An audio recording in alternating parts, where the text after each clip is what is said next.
Allez du jour, bonjour, voici comme promis ma fac, la foire aux questions, celle que je vous ai promise depuis l'annonce de mes 1000 abonnés. Heureusement, à ma grande surprise, vous avez été nombreux à me poser des questions, que ce soit par mail, sur les commentaires YouTube, sur Facebook, sur Twitter. Merci, parce que j'avais un petit peu peur de devoir improviser, de devoir faire « Ah, merci pour toutes vos questions », et il n'y en avait pas. Mais il y en a. Merci. Bon, donc je vais essayer de répondre au plus grand nombre à ma manière. Vous êtes prêts? À vos marques, générique.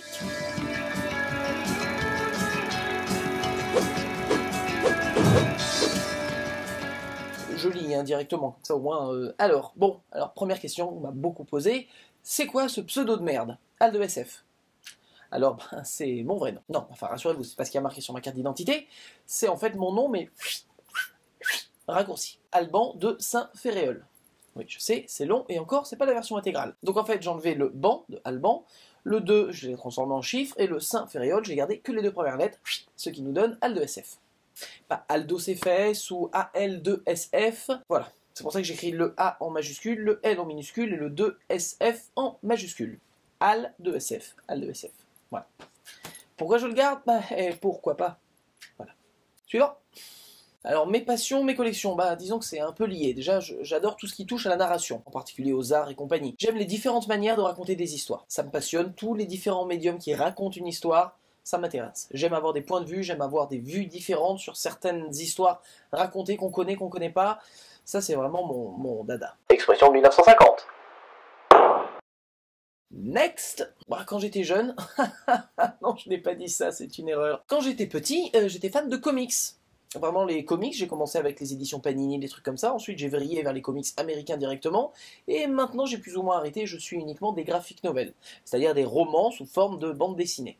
On en a beaucoup en France, mais je suis surtout les Américains. Le tout en anglais, je vous détaillerai peut-être ça un jour, parce que ça va prendre 40 ans de vidéo, je vais pas vous emmerder avec ça, mais bon, disons que mon graphic novel préféré, c'est Ex Machina de Brian Kevogan. C'est l'histoire d'un ancien super-héros qui devient maire de New York. Seulement on sait son passé, et on suit parallèlement ces deux histoires. Comment il gère sa politique et comment il faisait avant, en tant que super-héros. Et c'est un parallèle passionnant, j'adore. Mais bon, voilà, c'est particulier. Hein. Je comprends que les gens n'aiment pas, on va dire. Indépendamment, je suis passionné de profiling. Les séries de merde qu'on se tape tout le temps à la télé avec la fille canon qui enquête sur comment le serial killer il a fait ci, il a fait ça. Voilà, ça, mais en vrai. C'est-à-dire pas version édulcorée, les enfants dans le pré, la plus belle la vie et la merde. Non, non, le truc genre sérieux. Genre j'ai les bouquins du FBI, comment les mecs ils étudient ça et compagnie.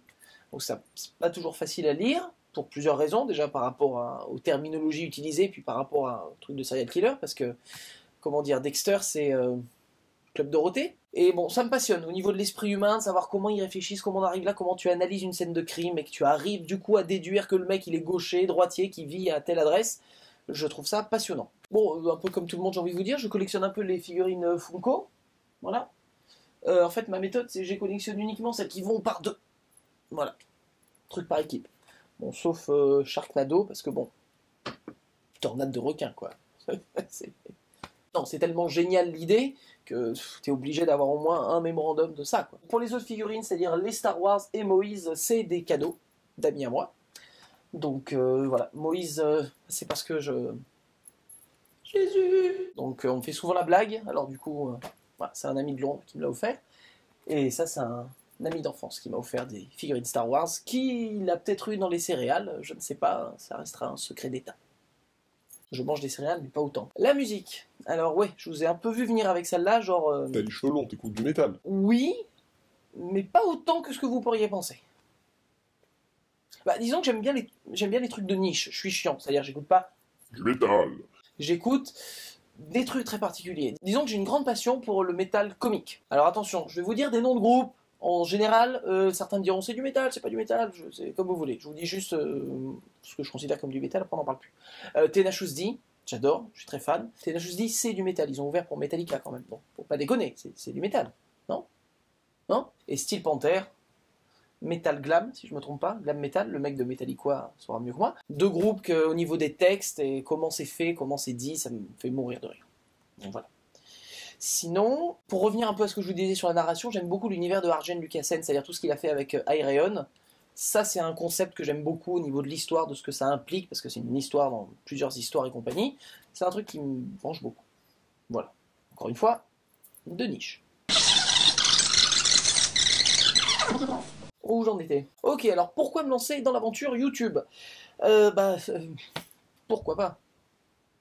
Voilà, pas très intelligent, pas très original, mais c'est tout ce que j'ai. Amis du soir, je pense simplement que j'avais envie de donner mon avis, parce qu'en fait, au niveau de mon entourage, je les ai un petit peu tous assez gavés. Je me suis dit, je vais gonfler plus de gens. Alors, pourquoi pas vous? Parce que vous êtes assez nombreux, en fait. Donc je me dis, autant je vous emmerde vous, avec tout ce que j'ai lu, j'ai appris au fil du temps, et autant si ça vous intéresse, ça vous intéresse. A priori, ça vous intéresse au moins un petit peu, donc moi ça me fait plaisir, donc si ça vous fait plaisir aussi, c'est cool. Est-ce que je m'attendais aux 1000 abonnés? Honnêtement, non. Bon, vers la fin, ouais, quand t'arrives vers 900 et quelques, j'ai un peu travaillé, je me dis, oh putain, 1000, vas-y, on voit. Mais à la base, non, franchement, je me disais, j'ai été constamment surpris dès que je passais un palier. Genre, putain, 100 abonnés, 100 personnes, ça, 200, oh la vache. Et au fur et à mesure, tu dis, waouh, mais qu'est-ce qui se passe? Puis ce qui est intéressant, surtout avec YouTube, là, c'est que c'est un peu exponentiel. C'est-à-dire, plus j'avance, plus je prends des gens rapidement, entre guillemets. C'est-à-dire qu'avant, il me fallait 3-4 mois pour passer 100 abonnés. Et là, maintenant, en un mois, des fois quelques semaines, boum, 100 abonnés. Ça dépend des critiques et des vidéos que je fais. Donc, voilà, c'est pas un truc sur lequel je travaille en mode putain, il me faut le plus d'abonnés possible. Mais ça fait. Disons que ça motive. Voilà. C'est-à-dire que, vous savez, j'ai pas une régularité extraordinaire au niveau des vidéos. J'essaye, mais la vie autour m'empêche d'avoir une régularité exemplaire. Mais au moins, ça, c'est quelque chose qui me pousse. Voilà, je vois vos questions, je me dis putain, il y a des gens qui m'ont posé des questions, ça me donne envie d'y aller quoi. Après, je sais que quand je passerai en saison 4, j'aurai peut-être un peu plus de temps pour les critiques, on verra, je croise les doigts. C'est génial parce que j'ai vos questions, j'avais prévu 2-3 petites réponses, des trucs écrits, mais en fait je l'improvise complètement. Donc voilà. Donc si c'est pas drôle ou chiant, c'est parce que je suis un connard. Au moins vous le saurez, tranquille. Après, l'avantage d'avoir autant d'abonnés, c'est que je peux m'attarder au bout d'un moment sur des choses plus spécifiques. Mon premier épisode de la saison 3, c'était sur les critiques chroniques techniques, c'était sur le cliffhanger au cinéma. C'est des trucs que j'aimerais faire, choisir des thématiques, seulement il faut que j'attende qu'on soit un peu plus nombreux, parce que celle-là, je l'ai sortie la première fois, je sais pas combien d'abonnés on était, mais enfin on était loin de 1000, et elle n'a pas cartonné. Et pourtant, j'aimerais impliquer plus de choses comme ça. Après, je vais changer un peu de format, j'ai prévu une vidéo à un moment donné où je serai moins à l'écran, mais ça sera plus long, plus détaillé et peut-être plus intéressant, c'est vous qui me direz. Je garde peut-être pour le season finale, vous me direz. Je vous dis pas ce que c'est, juste un mot Shining. Ensuite, alors, on m'a demandé si j'allais ouvrir d'autres chaînes. Alors honnêtement, j'ai 2 projets très clairs, très distincts. J'ai réservé les noms, j'ai fait machin et tout. Je sais pas encore si je vais les faire. Je vais voir si j'arrive à les concrétiser. J'aimerais faire quelques épisodes d'avance pour ce que je veux faire. Si c'est le cas, si j'arrive à bien me mettre dans les cases, à bien pouvoir rentrer tout ça, je les lancerai. Si c'est la merde, voilà. Soit j'en ferai qu'une seule des deux, soit j'en ferai pas. Mais je vous dirai au fur et à mesure. L'une des 2 chaînes, c'est un peu sur les mystères. Les mystères de l'histoire, les énigmes et compagnie, c'est un truc qui me passionne aussi. Je vous l'ai pas dit dans les livres, mais j'ai aussi beaucoup de bouquins là-dessus. Et j'aime beaucoup qu'on enquête ensemble, qu'on essaye de voir. J'ai prévu une série d'émissions là-dessus, et bah, ça peut être fun. Dites-moi si ça vous intéresse, si c'est un truc qui vous brancherait. Ou si ça vous intéresse pas, me dites pas, parce que je suis sensible, ça va me faire du mal dans mon petit cœur. Try to remember the kind of September. Comme pour les films, c'est toujours l'idée de partager quelque chose qui me passionne avec vous. C'est toujours la même idée générale, quoi. Pour revenir dans le concret, vous m'avez beaucoup demandé comment je préparais, comment je choisissais les films et comment je préparais un épisode de critique chronique. Ça se passe en étapes, simplement. Bon, d'abord, je cherche un film qui m'intéresse, que je veux voir, je vais au cinéma pour le voir, puis j'exerce un avis éclairé, bien entendu, et j'écris. Bon, niveau temps, ça peut varier. Dedans, je prépare certains gags ou effets, et après, je pleure, parce que les 3/4 des effets, je peux pas les faire, parce que j'ai pas les moyens ou le matériel nécessaire. Je sais pas si vous vous souvenez de ma critique de Star Wars, à un moment donné, j'ai un sabre laser qui sort, ça dure 2 secondes, ça m'a pris 2 heures. Voilà. Bon, quand c'est écrit je tourne, c'est la partie qui va le plus vite, hein, bon, sauf la préparation, puisque je suis le seul à faire la mise en point. Ah oui, parce que je suis seul, j'ai pas une équipe, j'ai pas 15 personnes qui m'aident, ou même 1 ou 2, je suis tout seul. Je suis sans famille. Donc il y a ma caméra, il n'y a personne derrière, c'est que quand je fais ça, je regarde le mur. Donc c'est un détail, mais le fait de régler la lumière, de faire la mise au point, je dois me filmer, revenir voir, enfin c'est... Non, j'ai pas de moniteur non plus. Si j'arrive pas à faire des effets, vous imaginez bien que j'ai même pas d'argent pour me faire un moniteur. Le son, est-ce qu'il s'améliorera quand j'aurai du meilleur matériel? C'est le mieux que je puisse faire actuellement. Ouais, je vais créer un Tipeee, un truc comme ça à un moment donné, parce que sinon je vais finir dans la rue à faire la mendicité. Donc ensuite, je tourne, et bon, en général, ça se passe assez bien, dépendamment de tous les moments où je m'insulte, parce que vous avez une sorte de bêtisier à la fin des épisodes, mais je coupe les moments où je m'en mets plein la gueule parce que j'arrive pas à lire, ou je bafouille, ce genre de choses. Bon, passé ça, c'est le moment du montage, donc c'est là où je mets les effets, où je pense à de nouveaux gags, enfin des trucs qui me viennent dans le montage, et c'est là où je les ajoute. Donc c'est le plus long, mais c'est le plus fun aussi. C'est vraiment ce qui me prend le plus de temps, mais...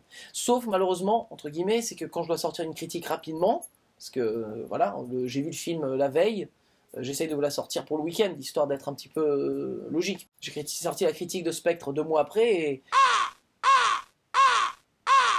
Vous voyez, ça, j'y ai pensé pendant le tournage, pas au montage.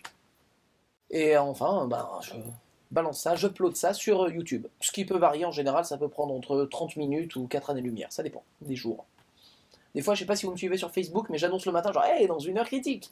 Le soir à 22h, je fais, hey, ça y est, elle est en ligne. Je vous donne rendez-vous précisément la semaine prochaine pour la seconde partie de ma fac, la foire aux questions. La fac, ça me paraît toujours bizarre à dire, donc on va dire la foire aux questions. À la semaine prochaine.